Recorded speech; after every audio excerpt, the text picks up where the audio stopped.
Kasus besar di sektor energi kembali jadi sorotan. Nama Riza Khalid, sosok yang dikenal sebagai Raja Minyak, kini resmi masuk daftar buronan internasional lewat Red Notice Interpol. Nilai kerugian negara yang ditimbulkan sangat fantastis, hampir mencapai 193 triliun rupiah. Skemanya melibatkan impor minyak, pengaturan kuota hingga dugaan keterlibatan pejabat Pertamina dan juga keluarganya sendiri. Hari ini kita akan berbicara terkait bagaimana seorang pengusaha bisa begitu berpengaruh di bisnis migas, apa arti langkah hukum yang sekarang ditempuh, dan sejauh mana dampaknya bagi energi dan ekonomi Indonesia. Bersama saya Arif Rifai, kita akan bahas lebih jauh jalannya kasus ini dalam catatan Sinpo, memburu Raja Minyak Riza Khalid.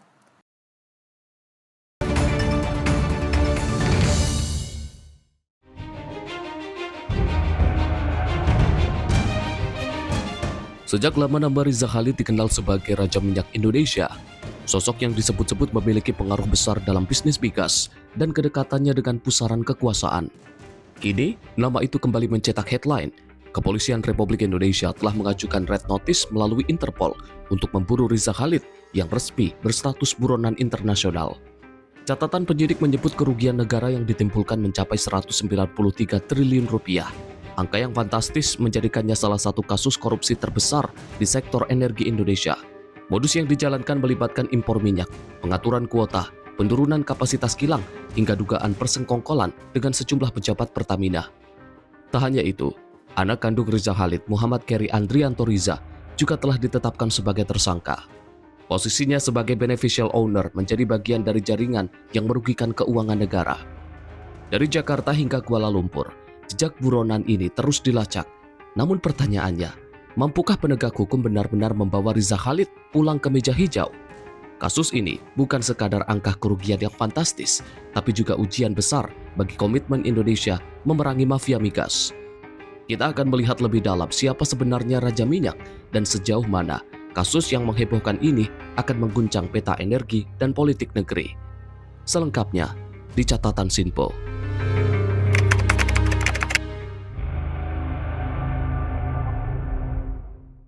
Memburu Raja Minyak Riza Khalid ini menjadi tema yang diambil oleh Sinpo ID di rubrik bongkar pada minggu ini terkait dengan kerugian negara yang mencapai 190 sekian triliun rupiah yang diakibatkan oleh Riza Khalid dan juga kawan-kawan, hingga kepolisian Republik Indonesia sendiri mengeluarkan Red Note terkait dengan perburuan Riza Khalid ini. Dan untuk membahasnya pemirsa, saya akan membahasnya bersama dengan redaktur pelaksana Sinpo ID Bayu Primanda. Mas Bayu, apa kabar Mas? Baik.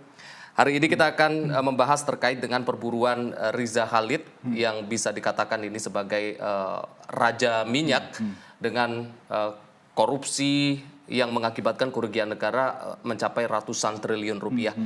Dari kacamata Sinpo ID sendiri, kenapa tema ini diambil untuk rubrik bongkar minggu ini, Mas? Ya, kalau Sinpo ID ini memang kita concern terhadap kasus-kasus korupsi ya, kejahatan pidana khusus. Kita ini memang concern untuk mengangkat apa aja sih yang udah terjadi dan apa saja yang sudah dilakukan aparat penegak hukum terkait kasus-kasus tersebut. Dan sejauh ini yang terungkap ke publik, nominal kerugian negaranya cukup fantastis. Nominalnya sampai mencapai 193,7 triliun ya kan. Dan 7-nya itu kan bukan 7 kecil, tapi 7-nya maksudnya 700 miliar. Berarti secara nggak langsung nominalnya ini besar banget. Dan ini juga kita harapkan bisa bukan hanya sebagai nominal kerugian negara saja, tapi nantinya bisa dikembalikan seluruhnya dalam proses aset recovery-nya. Itu yang sangat-sangat kita harapkan, karena 193,7 triliun itu bisa menutupi APBN kita kan secara nggak langsung. Berarti secara kita nih mendorong agar masyarakat juga bisa mengetahui bagaimana proses penegakan hukum yang sejauh ini sudah berjalan, dan kita juga akan sama-sama memantau, karena memang Sinpo ingin mengajak publik untuk bisa sama-sama menyaksikan bagaimana ketegasan dari aparat penegak hukum, khususnya saat ini kan Kejaksaan Agung yang memang sedang mencari-cari seorang Riza Khalid ini, yang patut kita nantikan dan kita harapkan bisa berbuah manis. Seperti itu. Mas Bayu, kerugian negara mencapai 193 triliun rupiah. Tentu ini bukan setahun 2 tahun dilakukan, tapi bertahun-tahun. Yang menjadi pertanyaannya adalah kenapa baru sekarang kasus sebesar ini kemudian terungkap di publik. Memang meskipun aktor utamanya sampai saat ini belum tertangkap. Tapi apa dari kacamata Sinpo ID yang menyebabkan kasus sebesar ini kemudian bisa terbongkar saat ini? Kalau kita melihat beberapa kasus besar juga mega korupsi belakangan ini juga yang ikut terbongkar di era Presiden Prabowo Subianto ini, Mas. Iya, lagi-lagi ke komitmen Presiden sendiri ya. Bagaimana yang sudah disampaikan Presiden Prabowo beberapa kali bahwasanya Presiden Prabowo ingin mengejar koruptor sampai ke Antartika. Kalau perlu dikirimkan tentara untuk menangkap mereka. Nah, berarti secara nggak langsung kan ada komitmen yang serius yang kemudian dijalankan oleh aparat penegak hukum untuk kemudian ditindaklanjuti seperti itu. Dan ini yang pada akhirnya mulai terungkap satu persatu, mulai dari mega korupsi yang sempat ramai kemarin itu nikel dan sebagainya, terus masuk lagi ke korupsi BBM ini yang tentunya kita harapkan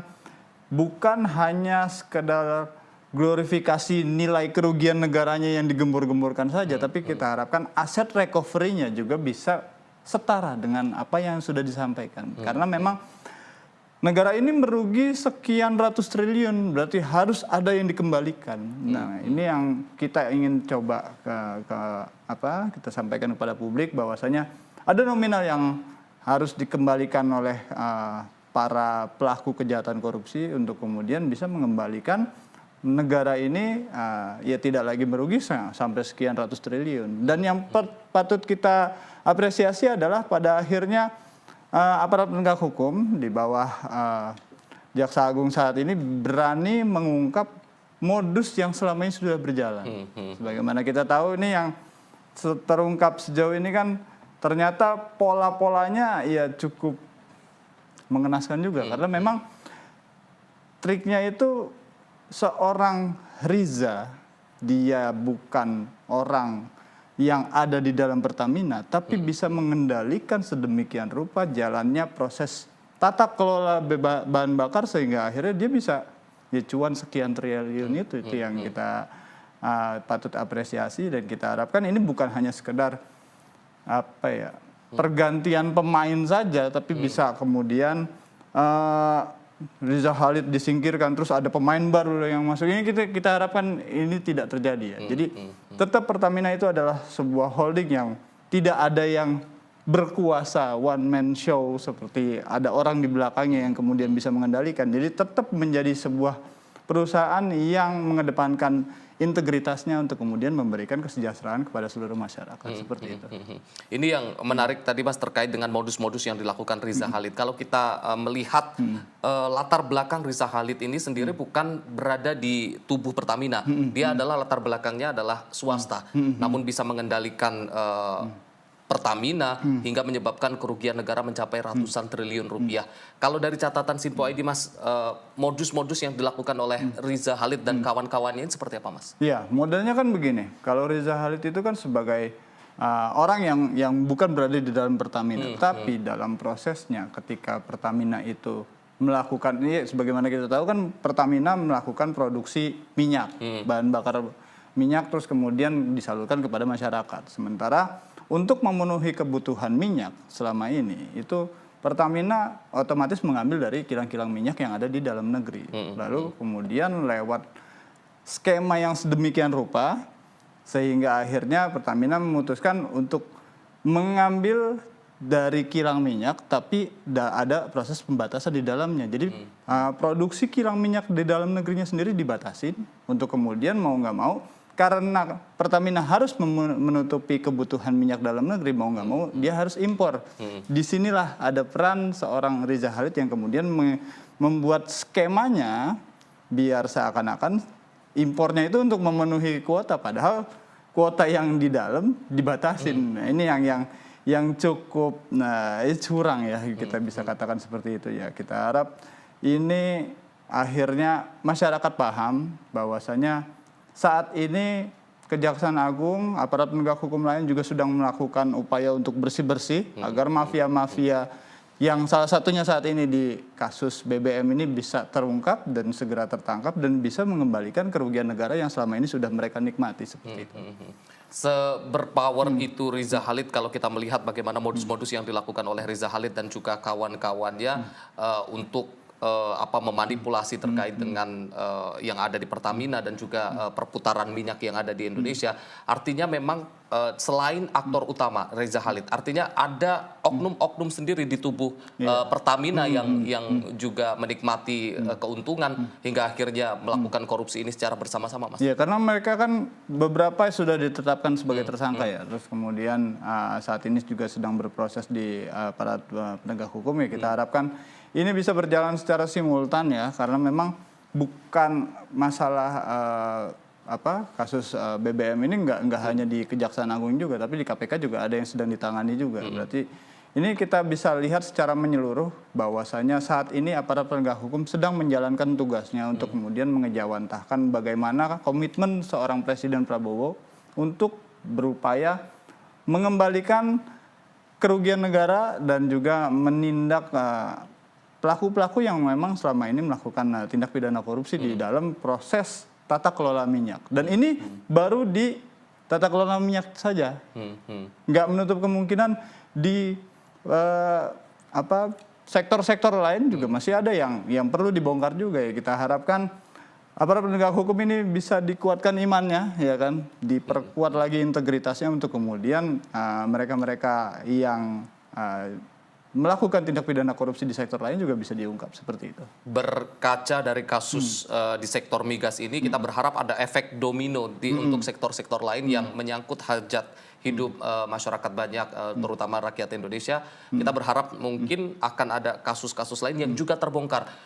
Karena tidak menutup kemungkinan di sektor-sektor lain akan ada mafia-mafia atau Riza Khalid lain yang mungkin belum ketahuan seperti itu. Ya, lagi-lagi seperti ini. Kenapa kok baru terungkapnya sekarang? Ya kita melihatnya berarti secara nggak langsung ketika hal itu terungkap ada aparat penegak hukum yang sedang bekerja.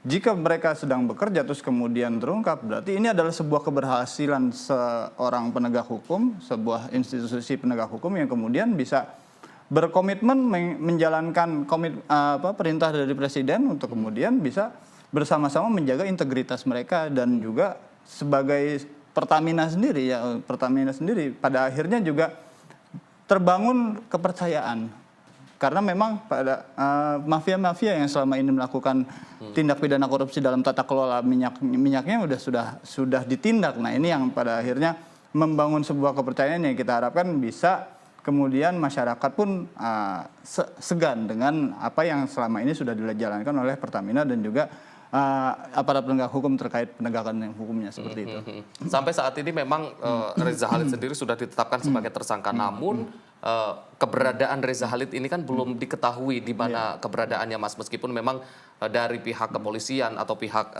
aparat sendiri sudah melakukan mengeluarkan red notice kepada Interpol untuk bersama-sama menangkap dan juga mencari keberadaan Riza Khalid ini, Mas. Ya, ini memang butuh upaya ekstra ya, meskipun sejauh ini anaknya Riza Khalid, Kerry kan sudah ditangkap oleh Kejaksaan Agung, tapi kan nggak semudah kemudian bertanya bagaimana kondisi keluarga kamu, bapak kamu, terus lagi ada di mana dia sekarang ya kan. Saat ini yang harus menjadi perhatian kita bersama. Jadi bukan hanya sekedar sebuah red notice saja yang dikeluarkan, tapi juga langkah-langkah yang lebih preventif lagi, lebih baik lagi untuk kemudian bisa menjalin kerjasama dengan kepolisian di negara-negara lain, tentunya karena memang mencari seseorang apalagi Riza ini, ya mungkin mereka punya jaringan lagi yang lebih luas lagi untuk kemudian setidaknya bisa menghilangkan jejak lah seperti itu. Ini yang kita harapkan aparat penegak hukum bisa kemudian bisa lebih giat lagi mencarinya seperti itu. Seberapa peluang Mas Dal kalau dari kacamata Sinpo ID, seberapa besar peluang dari aparat kepolisian untuk bisa menangkap seorang Riza Khalid? Kalau kita berkaca juga pada pelaku-pelaku korupsi sebelumnya yang mungkin tidak seberpower Riza Khalid, juga sampai sekarang belum ketemu juga ketika sudah kabur ke luar negeri, Mas. Kalau peluangnya sih cukup besar ya, tapi keyakinan itu pasti ada. Keyakinan untuk bisa menangkap para pihak-pihak yang memang salah satunya Riza, seorang Riza. Keyakinan itu pasti ada karena memang kita juga berharap sosok ini bisa kemudian dibawa ke Indonesia terus kemudian diadili sesuai dengan kejahatannya dan dia juga bisa mengungkapkan lagi. Kan dalam proses peradilan nantinya dia kan dikasih waktu dan tempat untuk kemudian bisa mengklarifikasi dan juga bisa setidaknya ada momentum dia bisa menjadi seorang justice kolaborator, terus kemudian dia bisa mengungkap aktor lain yang memang sejauh ini bisa ada kemungkinan keterlibatan dalam proses tata kelola minyak, ya kan? Ya ini yang tentunya sangat-sangat kita harapkan sehingga pemberantasan mafia tata kelola minyak ini bisa jauh lebih menyeluruh lagi seperti itu. Mas, kalau berkaca dari kasus-kasus sebelumnya di mana ada juga aktor-aktor koruptor yang kemudian pergi ataupun kabur ke luar negeri juga belum ketangkap sampai saat ini. Dengan dikeluarkannya red notice ini, seberapa efektif red notice ini dan juga terkait dengan harapan publik untuk penangkapan seorang Riza Khalid ini, Mas? Ya, kalau efektivitas red notice ini sebagaimana kita tahu ini kan sebuah perjanjian kerjasama antara aparat kepolisian dengan negara-negara lain ya yang memang berwenang untuk melakukan penangkapan terhadap sosok yang dicari.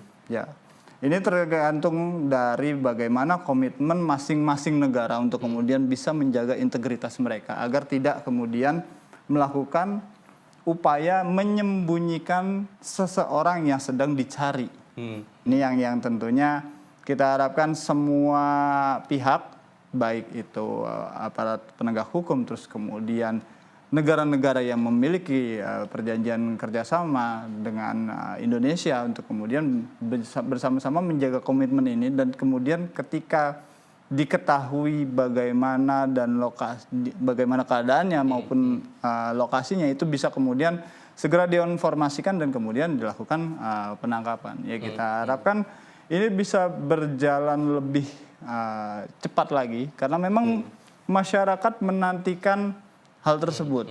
Bagaimana seorang Riza ini bukan menjadi sosok yang kemudian bisa kebal hukum karena memang dia bisa mondar-mandir ke sana kemari tanpa bisa ketangkep. Ini yang kita harapkan ya hal itu tidak terjadi dan publik pun juga kita harap bisa bersabar. Jadi bukan kemudian menyebarkan kabar-kabar yang memang belum bisa divalidasi dengan menyebut bahwasanya ini keterlibatan Riza ini karena memang dia ada backingan si A, backingan si B. Nah ini yang kemudian sangat-sangat tidak kita harapkan. Karena memang kabar tersebut sejauh ini validitasnya masih dipertanyakan sementara Sinpo mencoba menyampaikan bahwasanya ini yang sudah dilakukan aparat penegak hukum dan kita harapkan masyarakat bisa bersabar dan kita bisa bersama-sama menanti bagaimana prosesnya seperti itu. Dan tentunya kita menanti langkah-langkah yang dilakukan oleh aparat penegak hukum, termasuk salah satunya ini kan sudah mengeluarkan red notice dan kita berharap karena mungkin dari kasus ini menjadi tolok ukur terkait dengan kasus-kasus besar lainnya di kemudian hari. Mas Bayu, kita akan lanjutkan lagi perbincangan kita usai jeda pariwara. Pemirsa jangan kemana-mana, usai jeda kita akan kembali lagi. Tetaplah bersama kami di Catatan Sinpo.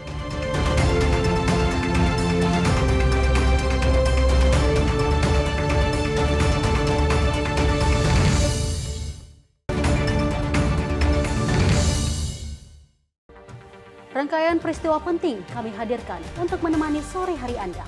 Regulasi penyiaran yang dinilai Peringatan Bastille Day di Play. Pramono menegaskan Pemprov DKI dalam keadaan selamat di atas. Mengabarkan berita yang relevan dengan kondisi hari ini sebagai rujukan informasi menjelang malam tiba. Yang menyelundupkan kokain yang Menteri Pertanian menyampaikan tindak pidana perampokan dan pembunuhan. Lakukan langkah pengawasan secara langsung. Jangan lewatkan dalam Menyapa Indonesia Petang setiap hari hanya di Sinpo TV.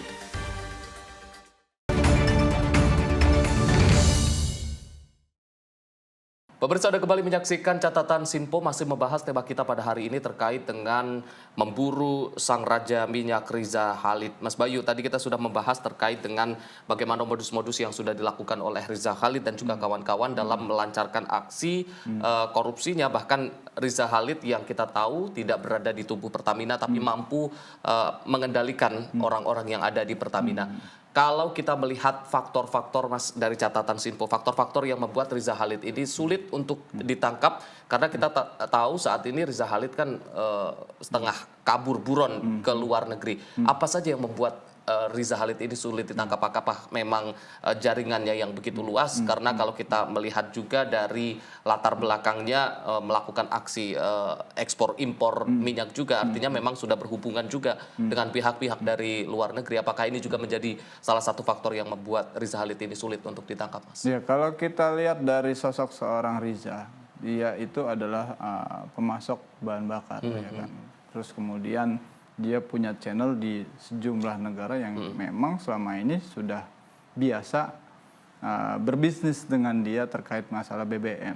Nah, terus kemudian keberadaannya yang tidak sedang di Indonesia tentunya menyulitkan aparat penegak hukum melakukan penangkapan karena memang bila seandainya diketahui dia ada di sebuah negara A atau negara B, yurisdiksinya aparat kepolisian kan tidak langsung kemudian bisa melakukan penangkapan. Ini yang tentunya menjadi kesulitan tersendiri dalam proses penangkapan seorang Riza Khalid. Terlebih Riza ini bukan orang yang memang seperti masyarakat pada umumnya yang kemudian berkeliaran di jalan-jalan dan sebagainya ya. Karena memang dia ini bisnismen yang punya patokan tersendiri bagaimana dia harus kemudian bisa tampil di publik, terus kemudian dia bisa menghindari lokasi-lokasi yang setidaknya dia menjauh dari sebuah keramaian dan bisa berada di tempat yang lebih private lagi. Ini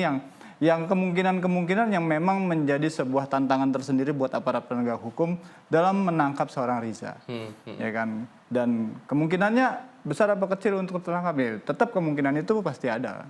Sekalipun itu kecil apapun kemungkinannya, aparat penegak hukum tetap bisa menangkap seorang Riza karena memang sejauh ini sudah dilakukan red notice. Terus kemudian sudah bekerja sama dengan aparat penegak hukum di negara-negara lain. Ya kita harapkan komitmennya ini yang kemudian bisa sama-sama dijaga, terus kemudian integritas masing-masing aparat penegak hukumnya juga. Karena kan ini juga membutuhkan sebuah peran penting kerjasama antara penegak hukum yang ada di negara lain, terus kemudian komitmennya ini bisa ingin membantu aparat kepolisian yang ada di Indonesia, terus kemudian melakukan penangkapan terhadap seorang Riza seperti itu. Dalam kalau kita berbicara lagi Mas terkait dengan skema ataupun modus-modus yang dilakukan oleh Riza Khalid dan juga kawan-kawan ini kan melibatkan banyak PT atau beberapa PT yang dimiliki oleh Riza Khalid ini, Mas. Kalau melihat bagaimana modus-modusnya dan juga skemanya itu seperti apa, Mas? Iya kan? Yang melibatkan PT-PT yang dimiliki oleh Riza Khalid ini. Iya, Riza Khalid ini kan dijadikan sebuah seorang beneficial owner. Beneficial owner ini bisa dikatakan adalah seseorang yang tidak berada dalam sebuah struktur perusahaan, tapi kemudian dalam proses perdagangan atau bisnis yang berjalan di perusahaan tersebut, dia ini mendapat income.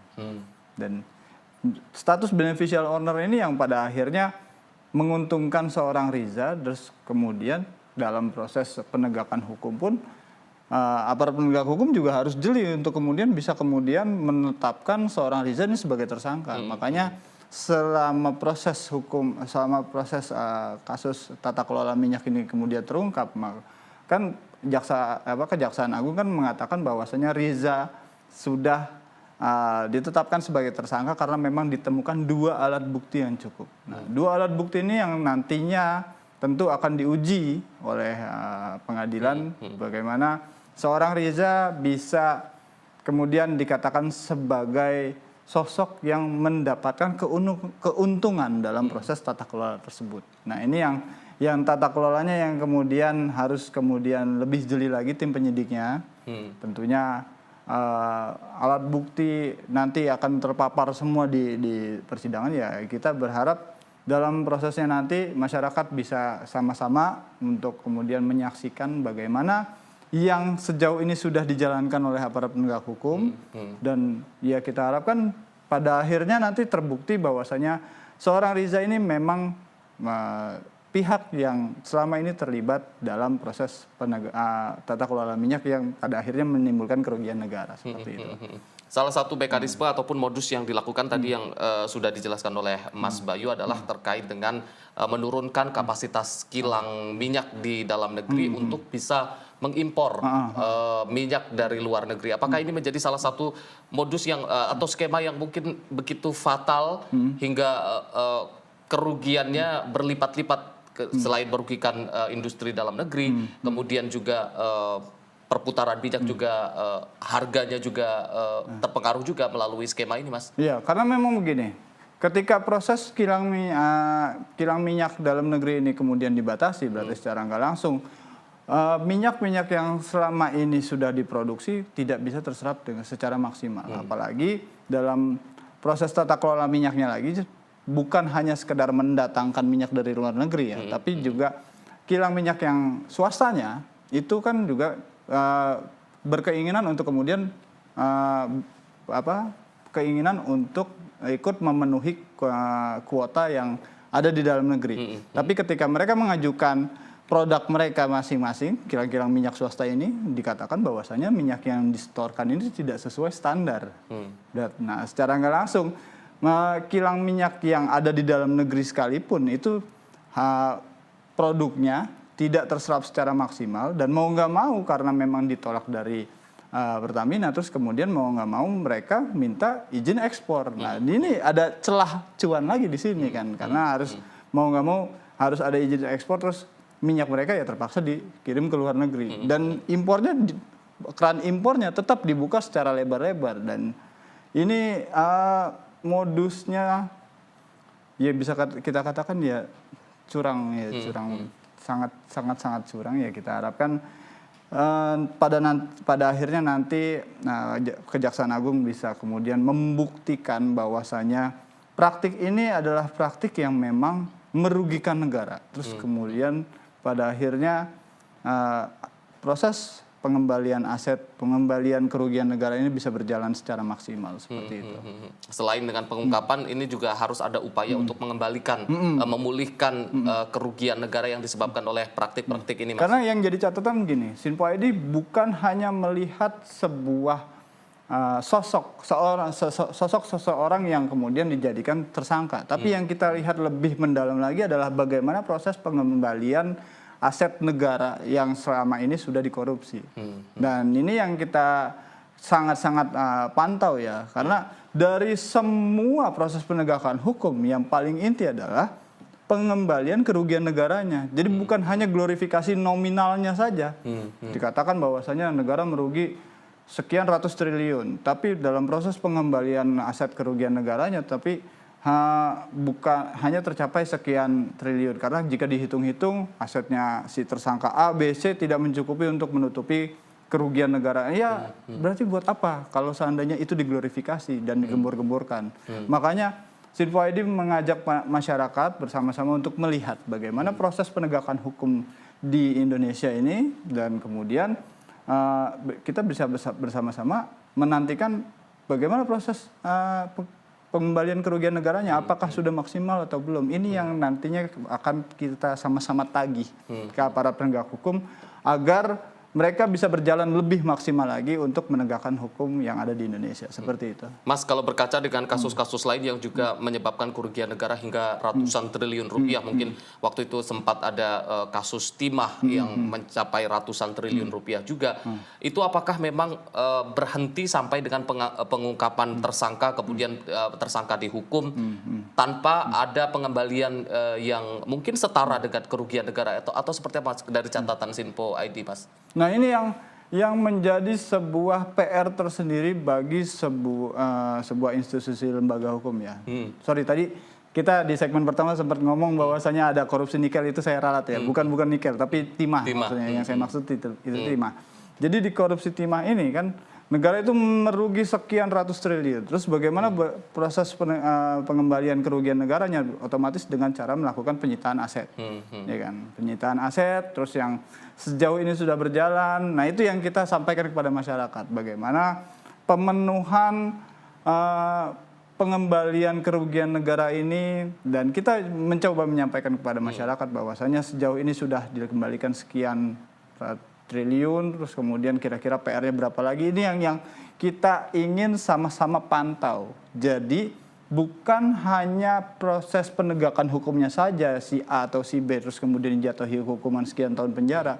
Bukan, karena memang esensi dari sebuah penegakan hukum terkait tindak pidana khusus itu adalah pengembalian kerugian negaranya. Dan ini jadi concern tersendiri buat Sinpo ID, dan kita juga bekerja sama dengan sejumlah pihak untuk kemudian peneliti untuk kemudian memberikan tanggapan bagaimana mereka menyikapi proses pengembalian kerugian negara tersebut, dan langkah apa saja yang perlu dilakukan bila seandainya sudah dilakukan penyitaan tapi nominal yang sudah disita ini belum mencukupi kerugian negara. Ini yang pada akhirnya menjadi sebuah diskusi tersendiri, dan itu kita sampaikan kepada publik di Sinpo ID seperti itu. Dengan catatan dari Sinpo ID ini tadi Mas terkait dengan pentingnya pengembalian kerugian aset negara yang disebabkan oleh korupsi-korupsi yang mencapai ratusan triliun rupiah. Ini artinya menjadi poin penting kenapa pengesahan RUU perampasan aset ini yang mungkin saat ini wacananya akan segera dilakukan, ini perlu untuk segera dibahas seperti itu, Mas? Iya, seperti itu, karena memang DPR ini kan memang concern, ya kita tahu ya, anggota DPR saat ini memang sedang concern untuk bagaimana menggolkan RUU perampasan aset. Ya, kita harapkan RUU ini bisa kemudian berjalan lebih baik lagi, dan juga dalam proses pembahasannya tentu ada sejumlah pertimbangan-pertimbangan, karena memang dalam proses perampasan aset tidak kemudian harus disita secara keseluruhan, sementara dalam prosesnya itu asetnya didapatkan bukan dari hasil korupsi. Ini yang nantinya akan diatur dalam undang-undang tersebut. Ya, kita harapkan prosesnya bisa berjalan dengan baik, terus kemudian menjadi sebuah undang-undang tersendiri, dan akhirnya menjadi acuan bagi para penegak hukum bisa memaksimalkan adanya pengembalian aset hasil kerugian negara. Yang ini menjadi sebuah hal yang sangat disambut positif oleh publik, karena mengingat kemarin sudah terjadi ya demonstrasi yang cukup besar, dan itu salah satu tuntutannya adalah bisa segera menggolkan RUU perampasan aset. Dan RUU perampasan aset ini tentu menjadi sebuah senjata buat aparat penegak hukum bisa kemudian mengembalikan kepercayaan publik bahwasanya negara kita adalah negara yang memang berdiri di atas hukum, dan siapapun yang melakukan pelanggaran hukum itu tentu akan ditindak sesuai dengan kejahatan yang dia lakukan, seperti itu. Dan kita menantikan terutama di kasus Riza Khalid ini tidak hanya berhenti pada pengungkapan kasusnya berapa besar kerugian negaranya, tapi ada upaya-upaya untuk mengembalikan kerugian negara yang disebabkan oleh kasus korupsi ini juga, Mas. Iya, betul sekali, dan ini menjadi portofolio tersendiri buat Kejaksaan Agung untuk kemudian bisa menjadi acuan buat aparat penegak hukum yang lain. Karena memang proses penindakan terhadap tindak pidana khusus ini bukan hanya di Kejaksaan Agung saja. Ada KPK, ada Barreskrim Mabes Polri. Ini yang kedua institusi yang lain ini juga harus ada setidaknya ada upaya untuk ada tercetus dalam diri mereka tuh untuk kemudian berpartisipasi lebih untuk kemudian mengungkap bagaimana ada laporan-laporan dari masyarakat yang memang nilai kerugiannya ini bisa besar juga seperti yang sudah dilakukan oleh Kejaksaan Agung sejauh ini. Sebagaimana kita tahu, Kejaksaan Agung sebelumnya ada tata kelola minyak, ya, terus kemudian ada timah, terus ada minyak goreng yang kemudian ini menjadi sebuah gelombang penindakan tindak pidana korupsi yang cukup masif, dan ini dilakukan di era Presiden Prabowo seperti itu. Terkait dengan lembaga-lembaga yang memang menangani kasus-kasus tersebut, Mas, ada tadi Kejaksaan Agung, kemudian KPK dan juga dari Bareskrim Polri sendiri, memang selama atau akhir-akhir ini yang mengungkap kasus-kasus mega korupsi ini lebih banyak ke Kejaksaan Agung.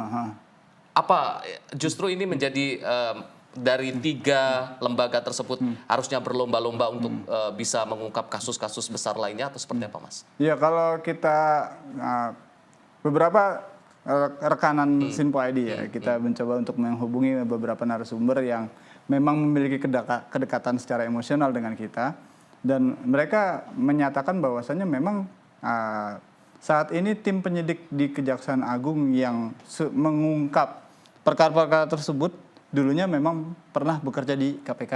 Ada beberapa orang yang memang mereka pernah bertugas di sana, terus kemudian pada masa baktinya sudah kembali ke Kejaksaan Agung, terus kemudian di Kejaksaan Agung mereka juga berkarya dengan melakukan ya tindak pengungkapan kasus yang kemudian menjadi sebuah gong yang cukup besar juga. Ya, ini yang dimanapun mereka itu bertugas ya, kita harapkan rekan-rekan semeja atau sesama tim penyidik maupun penyelidik yang ada di masing-masing aparat penegak hukum ini bisa memiliki semangat yang sama, terus kemudian terpacu dan bisa mengungkap tindak pidana korupsi lain yang memang sejauh ini nih ya ternyata memang cukup banyak juga masih berjalan di Indonesia. Dan mafia-mafia yang bercokol di sektor migas kan saat ini sudah lagi ditindak. Ya, kita harapkan bukan hanya di sektor migas saja. Coba tolong aparat penegak hukum juga melihat di sektor lain. Ada di situ sektor pangan, ada sektor energi, ada kemudian sektor pertanian dan sebagainya. Itu yang kemudian bisa dilihat lebih secara menyeluruh bagaimana aparat penegak hukum bisa langsung terjun ke lapangan, belanja masalah, terus kemudian mencari solusi. Bagaimana proses penegakan hukumnya, apakah di situ ada tindak pidana korupsi atau tidak. Ini yang kita harapkan bisa kemudian terjadi. Terus kemudian masyarakat pun yang memiliki informasi kita harapkan juga bisa kemudian bersama-sama bekerja sama dengan aparat penegak hukum lain. Nggak hanya cuma Kejaksaan Agung juga, walaupun Kejaksaan Agung juga bisa diajak kerjasama juga untuk kemudian dilaporkan kepada mereka apakah di sini ada tindak pidana korupsi atau tidak dengan bukti-bukti yang valid, sehingga para penegak hukum pun bisa kemudian berjalan secara simultan dan melakukan penindakan dengan baik seperti itu. Artinya capaian gemilang dari Kejaksaan Agung ini kita berharap juga ini menjadi pemicu semangat untuk lembaga-lembaga penegak hukum lainnya untuk melakukan hal yang sama. Tapi lagi-lagi catatannya adalah tidak hanya berhenti pada pengungkapan kasus dan juga seberapa besar kerugian negara, tapi juga bagaimana upaya untuk mengembalikan kerugian yang dihasilkan dari kasus korupsi itu. Iya, karena memang hal itu yang menjadi sebuah titik poin tertentu sebuah aparat penegak hukum berhasil dalam proses penegakan hukum di tindak pidana korupsi seperti itu. Baik, Mas Bayu, kita akan lanjutkan lagi perbincangan kita usai jeda pariwara. Pemirsa jangan kemana-mana. Usai jeda kita akan kembali lagi, tetaplah bersama kami di Catatan Sinpo.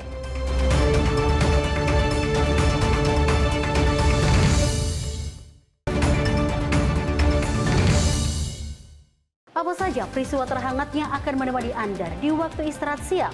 Penting dengan Perdana Menteri Malaysia Anwar Ibrahim. Polisi menyita barang bukti dan beroperasi di Terminal 1B. Ia menyebut GBN bukan sekedar pameran. Beragam isu dan kejadian yang sedang menjadi sorotan kami sajikan secara aktual dan terpilih. Dan Wakil Ketua DPR RI Dasko ke masyarakat Sebelumnya semua dan secara serentak.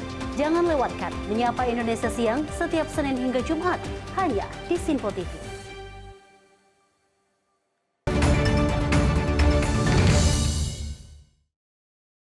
Pemirsa, Anda kembali menyaksikan Catatan Sinpo, masih membahas tema kita pada hari ini terkait dengan memburu sang Raja Minyak Rija Khalid.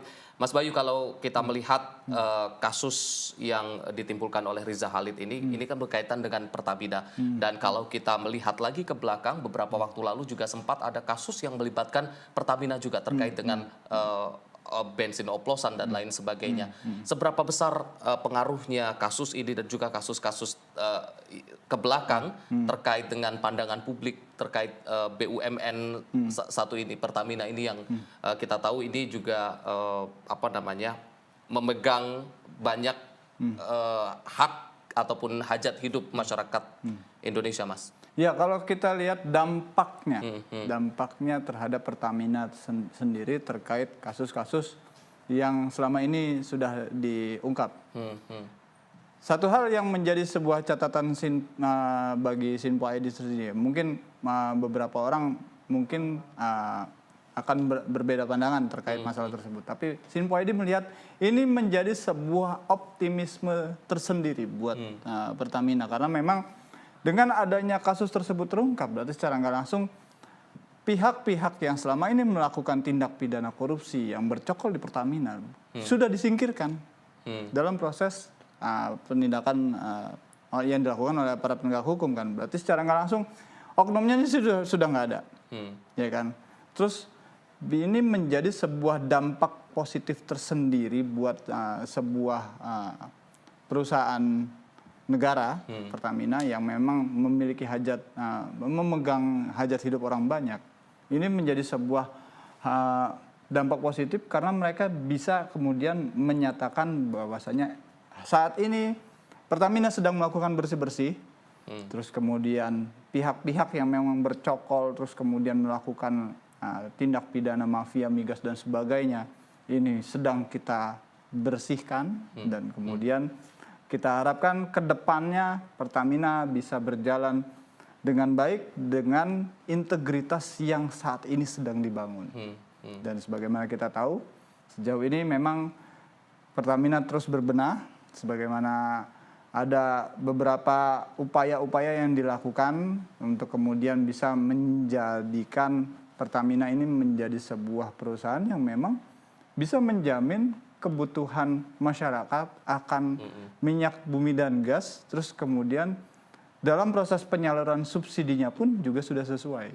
Sebagaimana kita tahu, kalau seandainya memang ada kendaraan yang berhak mendapatkan subsidi kan saat ini sudah langsung menggunakan barcode, yang memang barcode-nya ini juga disesuaikan dengan kebutuhan maupun hak masing-masing kendaraan yang memang punya hak untuk mendapatkan subsidi.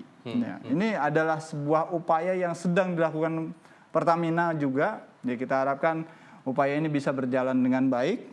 Terus kemudian pihak-pihak yang memang memanfaatkan situasi untuk kemudian melakukan tindak pidana korupsi ini juga bisa, kita harapkan bisa segera terungkap juga. Jadi semakin ada pihak yang terungkap, berarti secara nggak langsung tindak pidana korupsi yang saat ini terjadi sudah berhenti, terus ke depannya kita buka lembaran baru yang lebih baik lagi seperti itu. Kalau kita berkaca juga sebenarnya korupsi-korupsi yang dilakukan di tubuh Pertamina ini kan bukan kali pertama terjadi.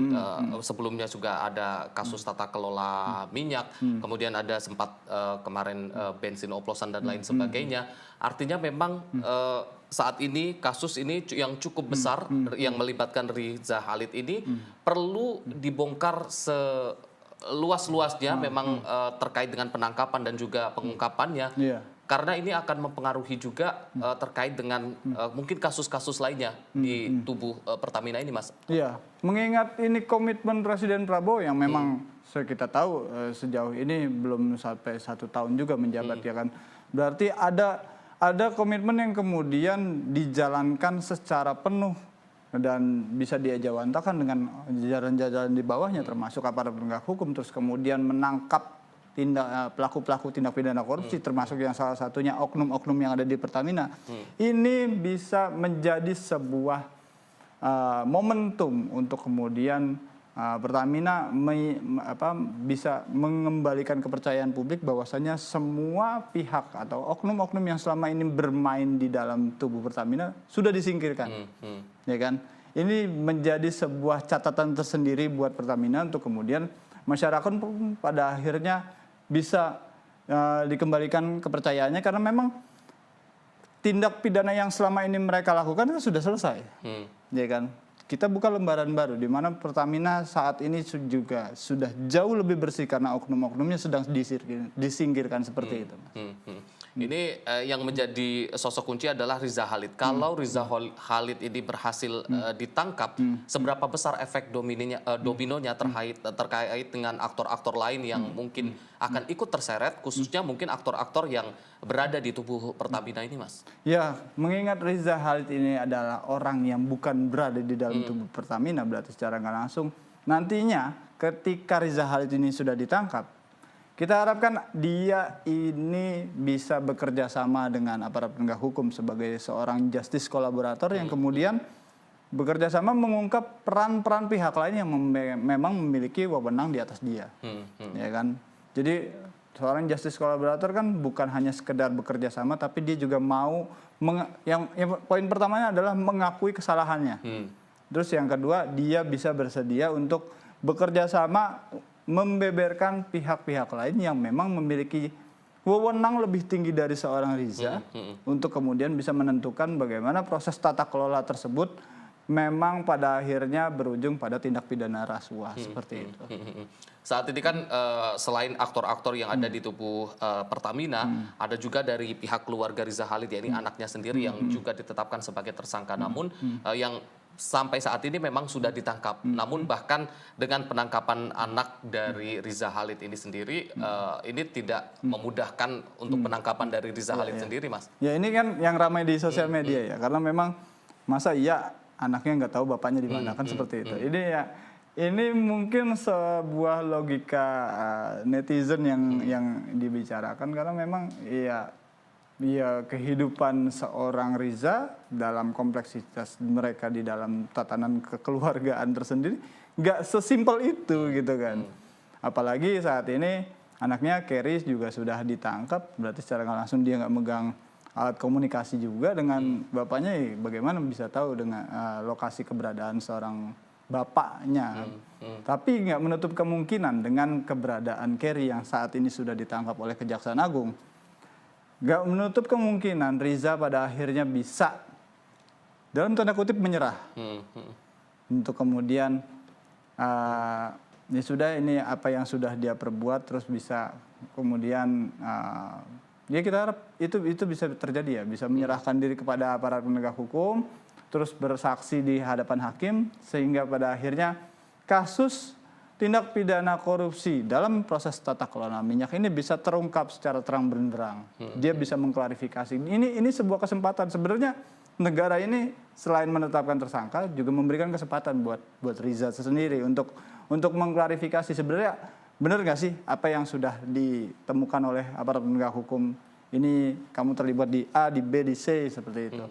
Nah ini kan jadi momentum buat Riza juga ya. Kita harapkan Riza bisa kemudian menampakkan diri terus kemudian bisa memberikan kesaksiannya sesuai dengan apa yang dia ketahui dan apa yang dia perbuat. Karena selama ini tuduhannya itu bertumpu atau bersimpul pada seorang sosok Riza semata ya kan. Sejauh ini sepanjang dia tidak mengungkapkan ke depan hakim atau depan penyidik, ya itu hanya menjadi sebuah asumsi yang terus-menerus akan terikat pada diri seorang Riza dimanapun dia berada. Sepanjang red notice-nya masih berlaku dan dia pun masih statusnya sebagai DPO, ya itu dia bakal terus berstatus sebagai orang yang paling jahat dalam proses tata kelola minyak seperti itu. Mas Bayu, kalau dari catatan Sinpo ID sendiri, Mas melihat bagaimana keinginan dari masyarakat ataupun publik terkait dengan aktor-aktor pelaku korupsi di Indonesia ini, sebenarnya publik ini menginginkan apakah aktor-aktor ini dihukum berat atau justru pengembalian dari kerugian negara ini, Mas? Ya ini sebuah anomali tersendiri di sosial media ya. Kalau berdasarkan penelusuran Sinpo ID sendiri, trending kata Pertamina terus kemudian mafia migas ini juga cukup masif juga ketika proses pengungkapan ini dilakukan oleh Kejaksaan Agung. Nah, mekanisme terkait bagaimana pelaku ini harus dihukum secara maksimal atau pengembalian kerugian negaranya ini bisa dilakukan secara maksimal. Ini jadi sebuah dua mata koin yang nggak bisa dipisah ya kan. Jadi memang keduanya juga publik berharap bisa berjalan secara simultan. Baik itu hukuman terhadap pelaku untuk kemudian memberikan efek jera, termasuk juga yang pengembalian kerugian negara, karena memang negara ini sudah dirugikan. Dan apalagi nominalnya sudah mencapai ratusan triliun rupiah, yaitu kita harapkan publik bisa bersabar menantinya, karena memang pengembalian kerugian negara itu nggak mudah, ya kan. Tetap harus ada upaya-upaya, apalagi kalau seandainya asetnya sudah disamarkan, terus kemudian sudah berubah bentuk, berarti secara nggak langsung aparat penegak hukum juga harus melihat lebih jeli lagi aset-aset yang selama ini sudah digunakan oleh para pihak ini berubah bentuk menjadi apa, terus nanti apakah di situ ada tindak pidana pencucian uang, ya ini yang tentunya kita harapkan bisa kemudian diungkap secara lebih luas lagi oleh Kejaksaan Agung, dan publik pun terpuaskan dengan proses hukum yang memang terjadi di Kejaksaan Agung seperti itu. Dan kita berharap tentunya langkah-langkah yang dilakukan oleh pihak berwenang dalam hari ini Kejaksaan Agung dan juga kepolisian untuk mengungkap dan tentunya menangkap seorang Riza Khalid ini bisa menjawab dari keingintahuan publik ini, Mas. Mas, kalau kita kembali lagi ke mekanisme yang dilakukan oleh Riza Khalid dan juga kawan-kawan dalam melancarkan aksinya ini, apakah ada indikasi terkait dengan keterlibatan dari pihak swasta internasional? Karena ini kan melibatkan ekspor impor dari migas ini. Apakah ada indikasi ada keterlibatan dari pihak swasta internasional atau mungkin broker asing terkait dengan kasus ini, Mas? Nah, ini yang menjadi unik karena memang Riza adalah jembatan buat Pertamina kemudian mendapatkan pasokan-pasokan minyak dari sejumlah negara yang melakukan impor ke Indonesia. Nah, ini disinilah sebuah peran seorang Riza yang kemudian bisa memegang peranan penting dalam proses distribusi tersebut. Nah, apakah ada keterlibatan dari sosok pihak lain yang memang berhubungan dengan Riza bisa menyalurkan minyak tersebut ya? Ini yang menjadi sebuah pertanyaan, mengingat minyak bumi ini adalah hal yang cukup sensitif juga di perdagangan internasional. Tentunya pasti ada. Karena memang Riza pasti punya kenalan-kenalan yang memang selama ini melakukan perdagangan minyak dalam skala yang besar. Ya, ini berarti secara nggak langsung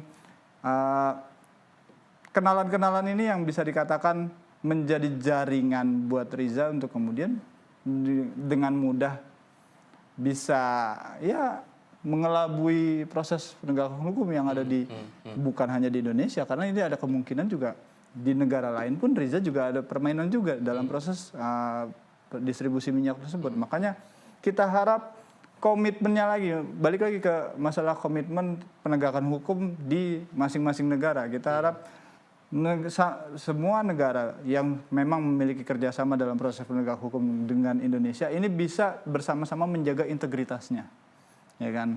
Bisa bersama-sama menjaga integritasnya, terus kemudian bekerja sama dengan baik untuk kemudian menangkap seorang Riza yang memang sejauh ini menjadi buronan negara ya. Karena kasusnya cukup besar juga sampai ratusan triliun, ya kita harap penegak hukum di negara-negara lain bisa kemudian mendapatkan informasi yang lebih rigid lagi, lebih detail lagi, sehingga Riza bisa kemudian segera ditangkap seperti itu. Benar sekali, karena sebelum kita memperkirakan ataupun mengira-gira apakah ada aktor lain, dalam hal ini aktor internasional terkait kasus ini, tentu kita yang menjadi PR sekarang adalah bagaimana menangkap seorang Riza Khalid yang sampai saat ini masih buron, dan karena Riza Khalid ini adalah aktor utama dan menjadi aktor kunci dari terbukanya kasus ini.